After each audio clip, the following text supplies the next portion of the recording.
Hola, ¿qué tal? Buenos días. Mi nombre es Rafael Fernández, soy biólogo y desde hace ya unos cuantos años trabajo con CRISPR-Cas y estoy acá para contarles,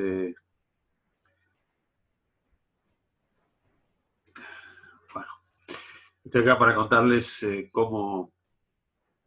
es este sistema, que seguramente ya habrán oído hablar, y qué aplicaciones puede tener. ¿eh? Eh, la clase la he dividido en varias partes.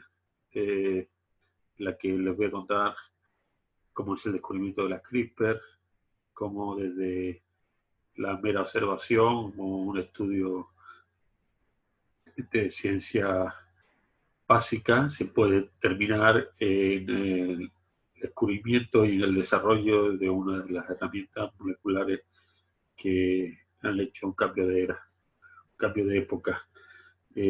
Como dice en Monteliu, los laboratorios se dividen en dos, los que usan CRISPR y los que la van a usar.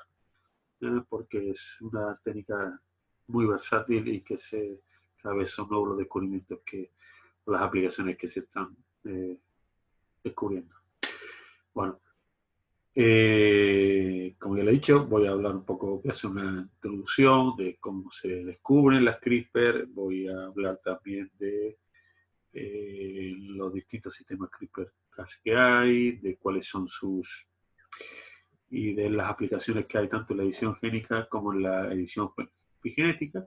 Y por último, el doctor Federico Pereira Bonet va a hablar sobre una aplicación que tiene las CRISPR-Cas sobre como una herramienta para la detección de ácido nucleico. Bueno, vamos a ir. Como presentación le digo que yo trabajo en la Facultad de Agronomía, que se encuentra acá en Cava, y que para nosotros es una gran ventaja, porque nosotros trabajamos con mucho ovocitos y ovarios que lo tenemos de los frigoríficos que faenan animales alrededor de Buenos Aires. Buenos Aires, que es el conurbano, que es una gran acumulación de grandes y uno de los mayores consumidores de carne en el mundo. Además, tiene un puerto donde se exporta gran cantidad de carne, por lo tanto hay una gran acumulación de frigoríficos que nos proveen cualquier día y en cualquier momento de ovarios. Eso es realmente envidiado por colegas en otros lugares del mundo, tanto de vaca como de cerdo, como de ovejas, de muchos distintos tipos de animales. La facultad tiene un predio bastante grande dentro de lo que es la ciudad de Buenos Aires. Es un espacio bastante agradable para trabajar, mucho verde. Ese que le estoy indicando es el pabellón de producción animal, donde está el laboratorio de biotecnología animal. Y ahí tengo una foto de Daniel Salamone, que es el director de dicho laboratorio. Bueno, el laboratorio este fue pionero, ha sido pionero y es pionero en reproducción asistida animal. Daniel Salamone participó de la elaboración del primer probeta, de la primera vaca clonada, de la primera vaca clonada transgénica, y ya físicamente en agronomía realizamos el nacimiento de la primera oveja ICSI del país, el primer equino clonado y los primeros embriones bovinos editados del mundo. Eso lo hicimos en el mismo laboratorio. Bueno, las CRISPR-Cas en relativamente poco tiempo han pasado de ser simplemente una rareza en la secuencia, una serie de repeticiones palindrómicas que se leen igual en una dirección en otra, cortas, que estaban espaciadas con secuencias que no eran palindrómicas y que se encontraban agrupadas en clúster o se encontraban agrupadas regularmente a lo largo del cromosoma del genoma. De ahí sale el acrónimo CRISPR, Cluster Regularly Interspecies Short Palindromic Repeats. Bueno, se descubrieron en geles de akidamida, donde se secuenciaba cada una de las bases, tenía su nucleótido que interrumpía, así que había que estar armando la secuencia saltando de una calle a otra según se había interrumpido la secuenciación. Sistema claramente obsoleto porque ustedes ya han visto que ya, o el de Sanger por cromatograma o los nuevos sistemas de secuenciación masiva que son mucho más potentes. Bueno, de ahí en relativamente poco tiempo pasamos a que haya ya ensayos clínicos hechos con CRISPR pues, para atacar algunos cánceres, algunas anomalías en sangre y en la visión. E incluso, muy recientemente, se ha aprobado ya el primer test basado en CRISPR-Cas para la detección del coronavirus por la FDA en Estados Unidos. Bueno. Francis Múgica, que cuando descubrió este tipo de secuencia era un estudiante de doctorado en una universidad periférica de España, en Alicante. Él estaba estudiando una arqueobacteria halófita, que crece en salinas, en unas salinas que hay cerca de Alicante, que son las que le dan este color así rojizo en esta figura, en esta foto, a la sal que se produce en esa salina. Y él estaba tratando de averiguar cuál era la base molecular de esa capacidad que tenía ese microorganismo de crecer a altas concentraciones de sal. Y entonces pues, estaba realizando algunas de las primeras secuenciaciones y encontró esta repetición. Él se pone a estudiar estas repeticiones y encuentra que no son las primeras, ahí encuentra que ya habían sido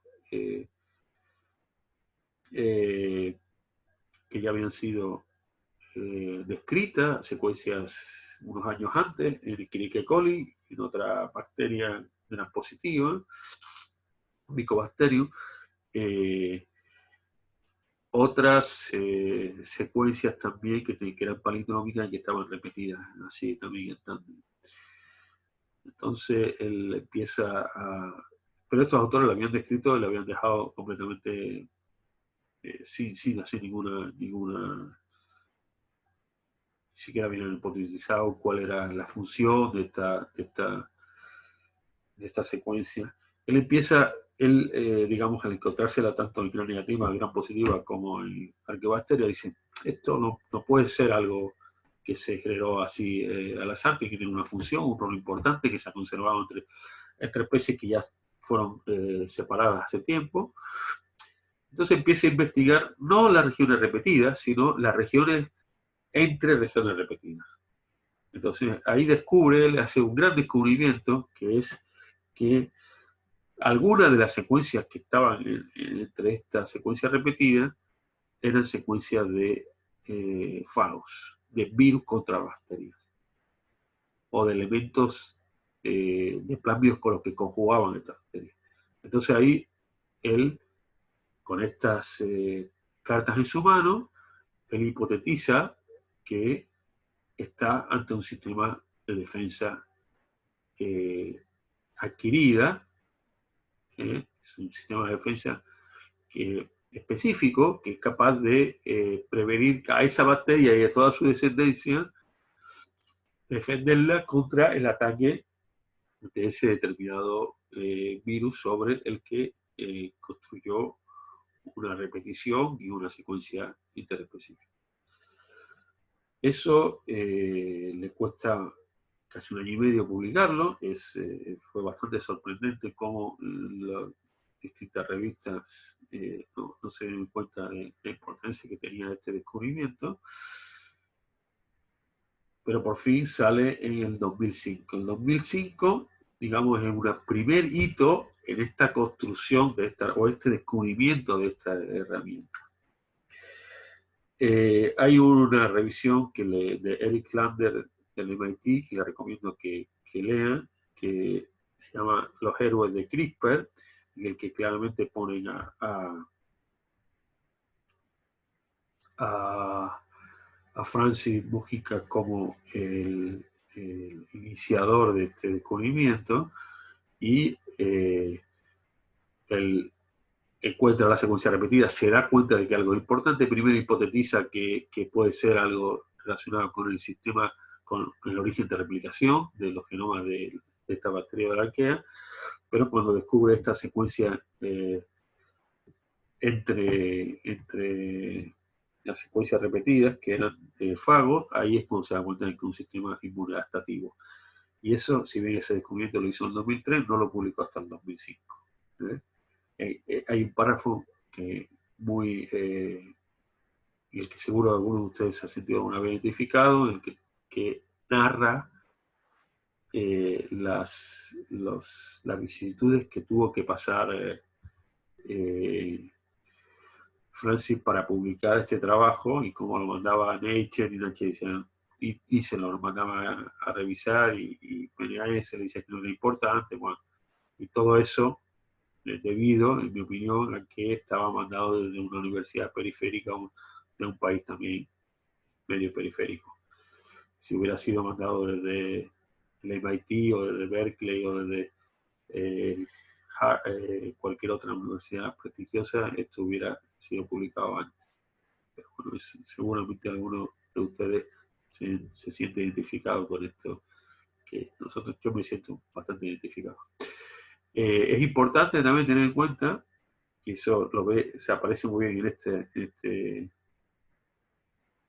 en esta figura que está en la revisión de Lander, que hay muchos grupos a lo largo de por distintas partes del mundo que participaron de este descubrimiento. Incluso algunos en países como Suecia o Lituania, que no son países que normalmente estén involucrados en este tipo de descubrimiento.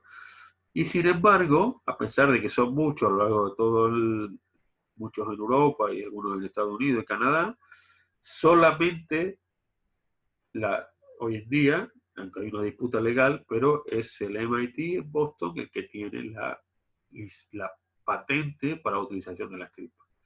Algo que me parece que deberíamos digamos, los científicos de oponernos a esto, porque en ese descubrimiento, como vamos a ver en esta clase, hay muchos pasos sucesivos que son importantes para este descubrimiento y que sin esos pasos no se hubiera podido tener la herramienta final. Por lo tanto, no sé hasta qué punto tener la herramienta final es un paso más importante que el resto de los pasos previos.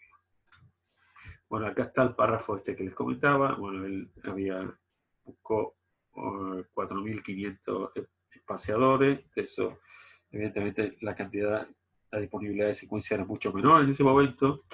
Entonces no había solamente encontró esos 4.500 espaciadores, encontró 88 que tenían secuencia conocida, y de estos 88, 2/3 macheaban o hibridaban con secuencias de virus o rápidos conjugativos. Entonces,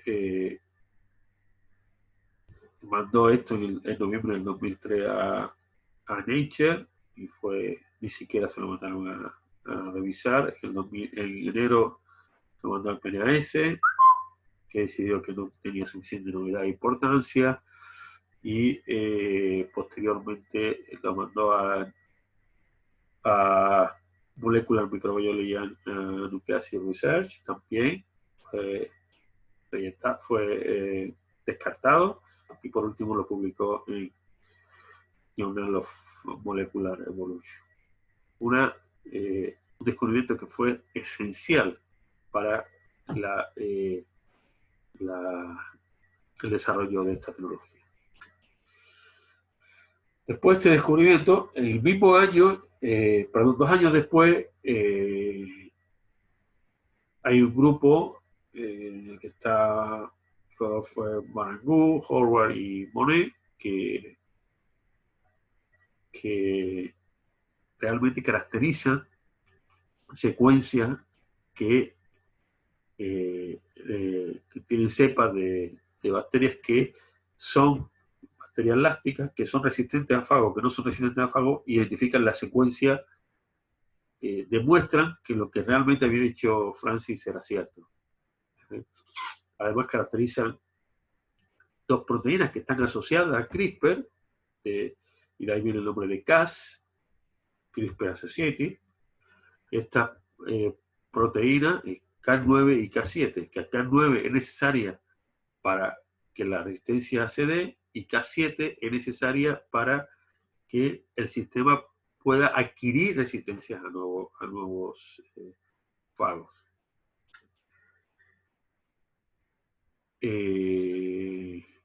Después del trabajo de Barangiou, hay un trabajo de un grupo de investigadores belga y investigadores de la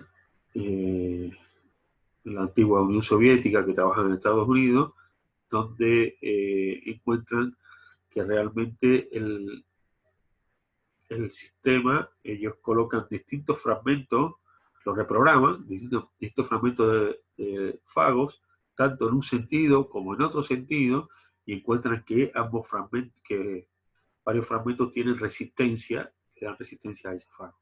Entonces son capaces ya de intervenir el sistema para programarlo. Como se dan cuenta que tanto el complementario como el anticomplementario le dan cierta resistencia, ellos hipotetizan que seguramente el sistema provoca un corte de doble cadena. Este es el primer argentino que trabaja con CRISPR, Luciano Marafini, que trabaja en Estados Unidos, y él es el primero que descubre cómo la presencia de una determinada secuencia le permite a la bacteria ser resistente a fagos que se transfieren de forma horizontal entre las distintas cepas de estafilococo. El mismo grupo que había, digamos, confirmado la hipótesis de Francis es el que demuestra que realmente corta el ADN, que el sistema CRISPR hace un corte de doble cadena en el ADN. Acá aparece un nuevo jugador que es Emmanuel Carpentier, que junto con George Boyle, ellos son especialistas en RNA y descubren que hay una secuencia trans alejada de CRISPR, de la región donde acumulan estas repeticiones, que interviene en el proceso. O sea, esta clúster de repeticiones se procesa y esos fragmentos procesados que contienen una secuencia repetida y una secuencia que le da especificidad, interaccionan con este RNA que está en trans para formar una doble molécula de RNA que es la que se asocia casi la que provoca el corte de doble cadena. Esto fue un descubrimiento muy importante a la hora de poder, digamos, expresar el sistema de forma heteróloga. Todos los intentos que se habían hecho de expresar el sistema de forma heteróloga habían fracasado precisamente porque no habían incorporado esta molécula que está en trans. Este descubrimiento de Carpentier permitió que se expresara de forma heteróloga, y el primero en hacerlo de forma heteróloga fue este grupo en el que está este investigador de Lituania, Virginius, que fue el que expresó el sistema de forma heteróloga por primera vez. Identifica también que estos dos moléculas de RNA pueden llevar el sistema de una bacteria a otra, expresando Cas9, la molécula de RNA que está en trans y la molécula que tiene parte de la repetición y parte específico. Expresando eso de forma heteróloga, confiere la resistencia y es capaz de cortar ADN. Emmanuel Carpentier se asocia ahora con Jennifer Doudna y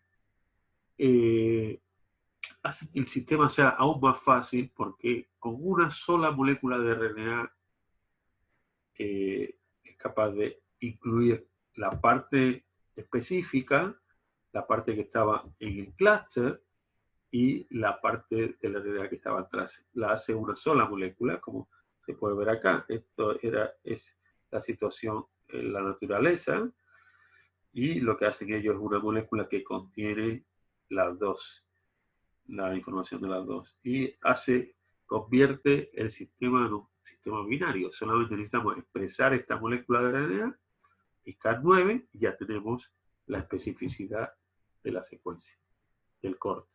Una endonucleasa que corta de forma específica. Este es el último jugador que hizo un gran aporte, Feng Zhang. Feng Zhang nació en China, pero trabaja en Estados Unidos, y esto se considera como el año cero de la nueva era CRISPR, o el año cero DC, después de CRISPR. En el trabajo de Feng Zhang está Luciano, el argentino que les había comentado antes, y él lo que hace fue modificar Cas9 para que tenga alguna secuencia de localización nuclear que permita la utilización del sistema de forma muy cómoda en eucariotas. Las repercusiones que tuvo este descubrimiento, basta meterse en PubMed y mirar la cantidad de publicaciones que hay. Esto empieza en el 2005, son las publicaciones en las que Francis Mujica dice que es un sistema adaptativo. Hay pocas publicaciones. 2012, 2013 la publicación de Feng Zhang y se dispara. En 2020 todavía no tenemos la mitad del año, por eso la columna es más pequeña. En Argentina lo vemos claramente. Bueno, yo junto con Federico organizamos y otros investigadores organizamos las primeras jornadas CRISPR-Cas en el Hospital Italiano y las primeras jornadas en el 2015, el año 2 de la era CRISPR. Éramos un grupo reducido de personas y la segunda jornada, 2 años después, tuvimos que buscar un auditorio y se masificó. En el 2019 no pudimos hacerla porque no teníamos la capacidad para organizarla. Pero acá también hubo un gran boom de la utilización de CRISPR-Cas. Si ustedes van al sistema CRISPR-Cas, lo que hoy podemos decir es que la mayoría de las bacterias presentan un sistema CRISPR-Cas. Prácticamente la mitad de las especies la mitad de las bacterias, en la mitad de las bacterias se ha encontrado y la mayoría de las arqueobacterias lo encuentran. Fíjense acá, de 32 especies analizadas, en 202 se han encontrado y de 6.700 en 3.000 se han encontrado. Que no se haya encontrado no quiere decir que no existan, quiere decir que capaz que existen, porque vamos a ver que hay gran variación de sistemas que hacen que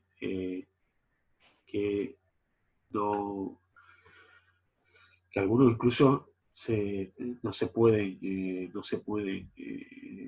reconocer tan fácilmente. Hay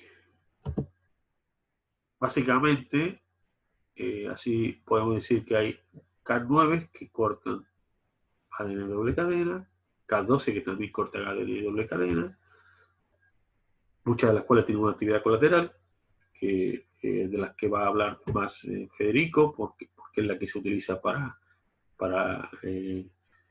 utilizar el sistema como para detectar ácido nucleico. Cas13 que corta ARN de simple cadena, y Cas14, que corta ADN simple cadena, con información sobre ADN de simple cadena. Existe una database, un lugar donde se va concentrando toda la información disponible sobre CRISPR, y es el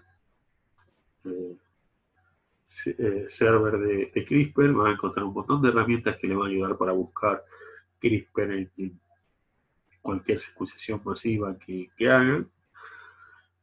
Eso es muy importante, y a su vez Makarova, acuérdense que era de este grupo de la ex Unión Soviética que trabajó en Estados Unidos, que tuvo una gran participación en el descubrimiento, que hipotetizó que el sistema cortaba ADN, que de forma prácticamente cada 2 años, en conjunto con la mayoría de los investigadores que participaron en el descubrimiento de CRISPR-Cas, publica una serie de revisiones sobre las Cas que hay. Básicamente tenemos 2 tipos, Cas1 y Cas2. En la Cas1, cada una de las actividades están a su vez disociadas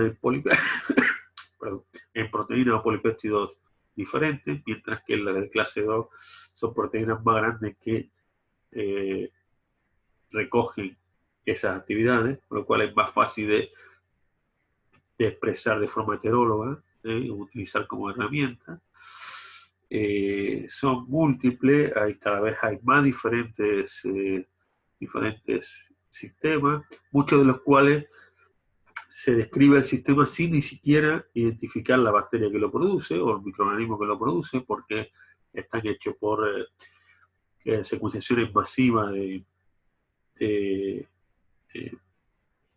de múltiples microbios, ¿no? No sin aislar siquiera, pero como el sistema de secuenciación masivo se lo permiten ahora, uno saca, purifica de condiciones extremas, en situaciones extremas, y quizá Federico le hable un poco de esto porque ellos están haciendo este tipo de búsqueda de nuevas CRISPR. Y nada, en resumen, el sistema es un sistema inmune, adaptativo y transmisible a las siguientes generaciones, a ese linaje de bacterias.